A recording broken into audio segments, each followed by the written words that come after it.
Hey, it's Mo. I am excited about today. I've had my eye on the Hourglass Ambient Lighting Edit Ghost palette probably since it came out. It's a full face palette, bronzer, blush, highlight kind of thing. And I went back and forth on it, and then they got it in my Sephora store, and I swatched it, and I still wasn't sure. And then I went back again, and then they didn't have it in stock. So I did finally order it online, and it just so happened that the day I ordered it, they had also on the app had 24-hour early access of the Ambient Lighting Edit Ghost Unlocked palette, which I wasn't even sure I was definitely interested in, but I thought it would make for an interesting comparison, and a lot of people seem to really like the Unlocked palette from last year. So I got them both, and I thought that would be kind of nice for you. Oh goodness, that's shiny. This is the Ghost palette, and this is the Ghost Unlocked palette. Yes, there was an Unlocked edit last year. It came in different packaging. My understanding is that the colors are the same of the actual shades, but the packaging is different this year. It's in the same packaging as the Ghost palette. So this is what the boxes look like. Of course, I don't know why the Ghost palette does not have the new hourglass symbol with the bunny in it, which I believe is referring to them being vegan friendly now. So in terms of sizing, they are the same size in terms of pan. So each pan in each palette is 1.4 grams. That is pretty small for face colors. In fact, that's one of the reasons I was hesitant to get this. These are $80 palettes. I did get them both during the Sephora sale, so I did save some money on them, which probably is the only way that I would purchase them. But when you think about 1.4 grams, there are eyeshadows larger than that. So I often use ColourPop as an example. Most ColourPop eyeshadows that come in a palette are 1 gram. So you figure a face color that's 0.5 times bigger than that, not quite. Those are pretty small for face colors. So I just want to be very clear on that these are not generously sized and they are expensive, which was one of the reasons I was hesitant. However, I hear so many fantastic things about Hourglass that I decided to take a chance on these. And I did swatch the Ghost palette in store, and the colors are very much colors that I enjoy. So without further ado, as they say. So again, unfortunately, very shiny packaging when you take it out. This is the Ghost palette. There's my fireplace. There's the Ghost Unlocked palette. Very similar. Again, the only real difference is that that vegan-friendly symbol that I believe they introduced last year with the Unlocked palette. So perhaps I'll do some investigating on that before I actually post this so I can speak intelligently on the matter. But the packaging is virtually the same. So obviously that very shiny silver looking front, and then this kind of clear plastic on the back. And there has been absolutely discussion about that looks cheap. Why did they change the packaging? Why isn't it silver all the way top and bottom? I don't completely disagree with that. You know, for an $80 palette, plastic seems a little less than exotic, but I don't mind it necessarily. This one is the Lighting Edit Ghost. So this is the one that's brand new for holiday 2019. Here are the shades. And here is Lighting Edit Ghost Unlocked. So these shades are, from what I understand, the same as they were in the Unlocked palette last year, but they are in different packaging. And again, same packaging virtually as the Ghost palette, same generously sized mirror, same plastic on the bottom, and then here are the shades. So I'm going to swatch each palette individually, and then I'm going to swatch them next to one another if I feel like there's any comparisons to speak of. So these top 3 powders in the Ghost palette are permanent colors. These 2 are the ambient lighting powders, which I would say are what put Hourglass on the map several years ago. They are often touted as being the finest milled setting and finishing powders, and this is one of their strobe light powders. This is dim light, diffused light, and this is the iridescent strobe lighting powder. So that's what those look like. And I'm not expecting a lot of color payoff from these. That's not what they do.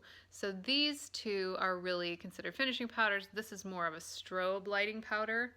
And that barely shows up on me. Again, I say this in a lot of my stuff, but because I'm lighter skin tone, some of those lighter shades don't show up, certainly in a swatch. I try not to judge by that because they often perform differently when I actually have them on my face. So then down here we have 3 new and I believe limited edition shades. We have a bronzer in Eternal Bronze Light. Then there's the Strobe Blush. This one is Iridescent Rose and this one is Sublime Flush. So that's what the colors look like in the pan. There they are. And then we've got bronzer, the rose blush, and the flush blush.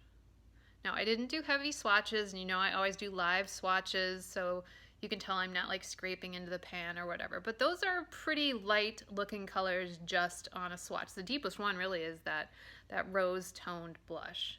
And I'm trying to give you some variance here in the light so you can see kind of reflectivity and that kind of thing as well. So those are the 6 powders in the Ghost palette. And then this is the Ghost Unlocked palette. From what I could determine, none of these are permanent shades. As I said, this was released last year. The Unlocked edit was released last year in last year's gold packaging. This year they've re-released the shades in the Ghost packaging. So that is at least the best of my understanding. These are not permanent shades. I looked on the Hourglass website, I looked on the Sephora website, and I didn't see these shades anywhere else. And Hourglass is carried several places, also like Beautylish and Nordstrom, so there's other places to find it also. But in my research, I didn't find that. So on the top row, we've got a finishing powder in Soft Light and Filtered Light, and then a bronzer in Golden Bronze Light. So those are the top 3 shades. And these certainly appear to have more depth than the Ghost palette. The bronzer, I would say, definitely does. So there's the first 3. And those first 2, I should say, are finishing powders also. So kind of the ambient lighting finishing powders that would be a finishing powder, a setting powder, that kind of thing. And then as you can see, that bronzer clearly has a sheen to it also. And then the last 3 here are a blush in Nude Glow, Mood Flush, and metallic strobe powder in Champagne Strobe Light. So there are those shades. And that highlighter looks much more impactful than the one in the Ghost palette. So there's Nude Glow, Mood Flush, and then this is the metallic highlighting powder. I'm not sure you're getting a good shot of that highlighter. That's a little better. So then I'm going to swatch the 2 palettes kind of side by side. So these are the 2 lightest finishing powders. This is the Ghost palette, this is the Ghost Unlocked palette. The lightest version of the finishing powders. Again, the one on top is Ghost, and then this is Ghost Unlocked. And then kind of the, if you want to call it the medium finishing powder of the 2. Again, Ghost will be on top. And Ghost Unlocked is there. So there's the 4 finishing powders. And then let's do the bronzers. So again, we'll do the top swatch will be Ghost bronzer, and this is Ghost Unlocked bronzer. So you can see the Ghost palette is much more neutral, almost cool, and the Ghost Unlocked is a warmer shade. There is some sheen to this, but I would say there's more sheen to the Ghost Unlocked. We'll do the blushes. I'm going to start with the 2 lighter blushes. This is from the Ghost palette, and this is from Unlocked. So this is Sublime Flush from the Ghost palette, and this is Nude Glow from the Unlocked palette. And then we'll do the 2 deeper blushes. So we'll do Iridescent Rose from the Ghost palette and Mood Flush from the Ghost Unlocked. So this is from the Ghost palette, and this is from the Unlocked palette. palette. You can see that tone is significantly darker. So this was really the darkest shade in the Ghost palette, and it's significantly lighter than this shade from the Ghost Unlocked palette. And that leaves us with the two highlighters. Again, Ghost will be on the top. This is Ghost, and this is Ghost Unlocked. I'm getting close to my sleeve there.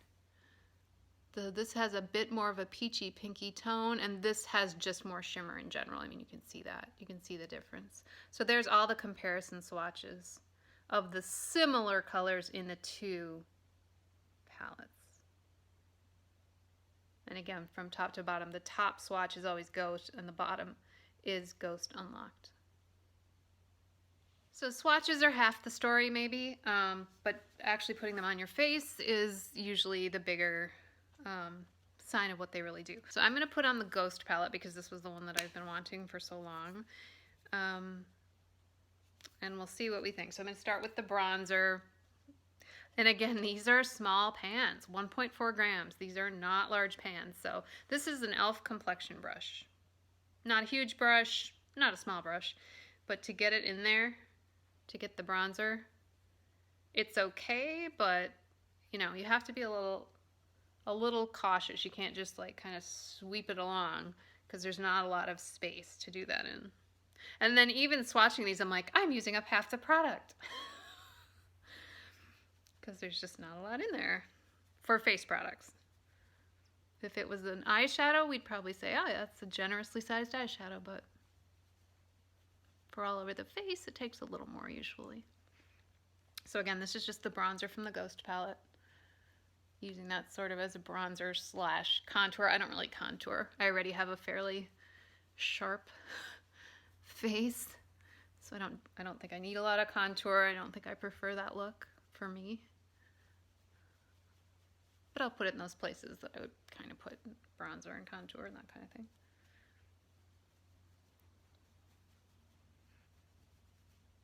Very neutral. I actually like a neutral toned bronzer, so I'm pleased with that. I did know that going in before I bought it, because as I said, I had swatched these. I'm not a big bronzer wearer, but when I do, even then, I go in with a fairly light hand. I think you know that if you watched me before. If not, welcome. And if you have, welcome. Welcome, welcome.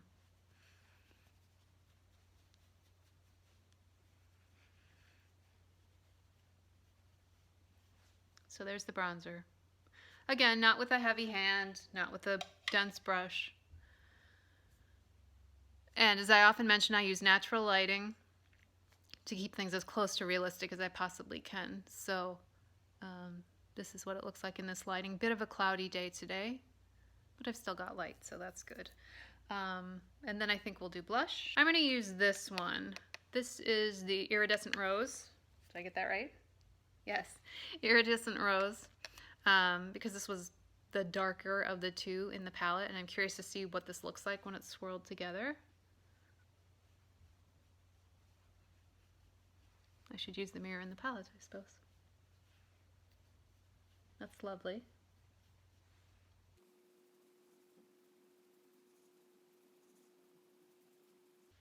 Very pretty. It's a very pretty blush. And it has a sheen that you can probably see here. So if it was me, it is me, but for me, that would be enough sheen for me. I wouldn't need a highlighter, depending on the day, I guess. But it does lend a pretty sheen. It blends in beautifully to the skin. Very easy. So I like that. If I was just getting ready quickly in the morning, that would be plenty. But let's try the highlighter just so we can say we tried it. Which really in the pan doesn't look much different than the finishing ambient lighting powders. At least to me it doesn't. And we know based on the comparison swatches, this is not an in-your-face highlight. It's pretty subtle. Or so it seemed in the swatches anyway. And I would say that that's bearing out on the face as well.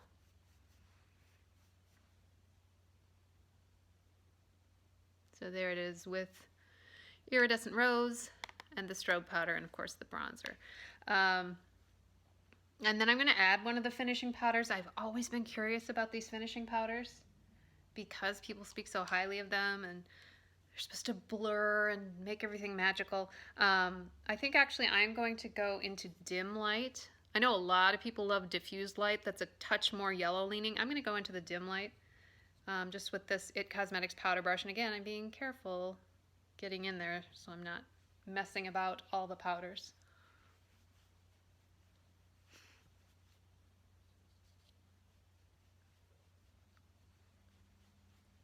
Oh, and I did check. Both palettes are vegan. So one just happened, the Unlocked palette happens to have that, their newer symbol with the bunny in it. And the Ghost palette does not, but they are both vegan. Or so it says on the website.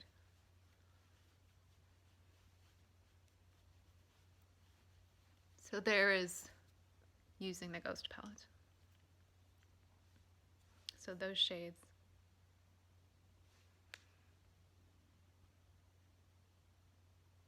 It's a very pretty look. It's soft. It's pretty. It's essentially what I had expected from this palette. And one of the reasons I liked it is that it's just pretty, just soft, just pretty on my skin tone. But I don't feel like there's a ton of range on this. I think those colors are pretty light. I mean, they're okay for me. I would put myself right on the fair to light border, I think. So I would say I'm lighter than average. And these are fine on me. But, you know, even if you're medium, certainly medium to tan or getting into deep, I don't think these colors are going to work. And I am certainly not the first person to say that or to suggest to Hourglass that they make more versions with more deeper tones, because I think everybody should have the opportunity, if there's a good product, to be able to wear it on their skin. So that is the Ghost palette. So I took off the Ghost palette. There's probably some slight remnant of blush, but it's nothing that I think is going to affect this.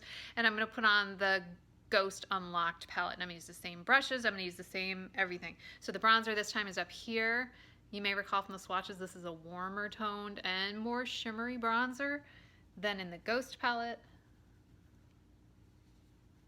Again, being careful because the pans are small. This is definitely warmer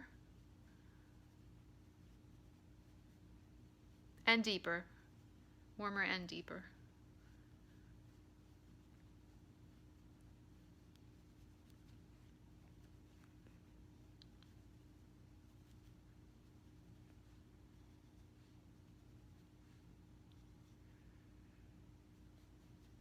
So to me, this is more of a traditional warm bronzer, not as contour focused, completely fine.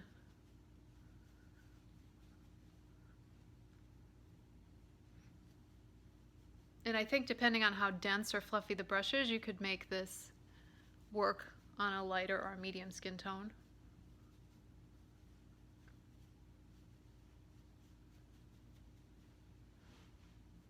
Certainly a warmer tone. I mean, that's obvious on me. And for the blush, I'm going to do the same thing. I'm going to use the deeper of the two, just like I did in the other palette, just for comparison's sake. You can tell right away that's significantly deeper.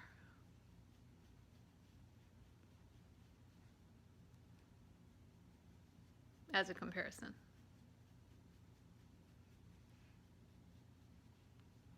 I would say the quality is the same. Feels very easy to blend, which I really appreciate in a blush. I really dislike blush that I really have to kind of tug and manipulate to get to work with my skin. But that's a significantly deeper tone on me. Very pretty also. And then the highlights. which definitely looked, I mean, it's called a metallic highlighter, so I would expect it to have more punch. Oh yeah, it certainly does. And it's more gold leaning as well. I mean, you can see that. That is not shy.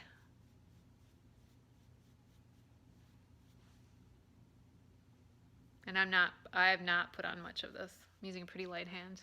By the way, this is the Charlotte Tilbury powder and sculpt brush that I bought many years ago.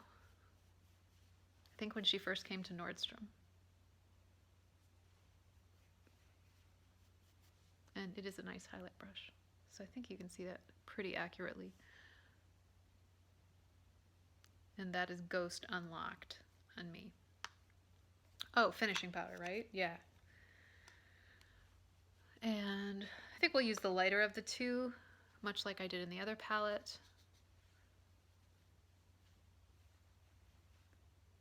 Oops.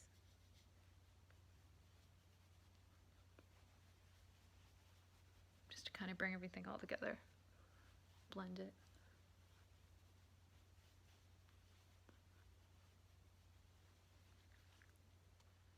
Impressions. I think for me, I'll get use out of both of these. If I was picking between the two for me, I would probably choose the Ghost palette because I knew I like those shades. I like the cooler tone blush. I don't need quite such a vibrant highlight. However, I will use both. But if I was picking personally for my skin tone, the Ghost palette would have been what I would have chosen.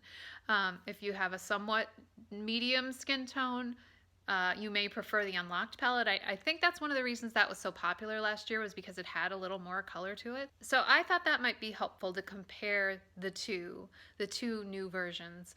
It was interesting for me. I feel very fortunate to have gotten both of these on sale.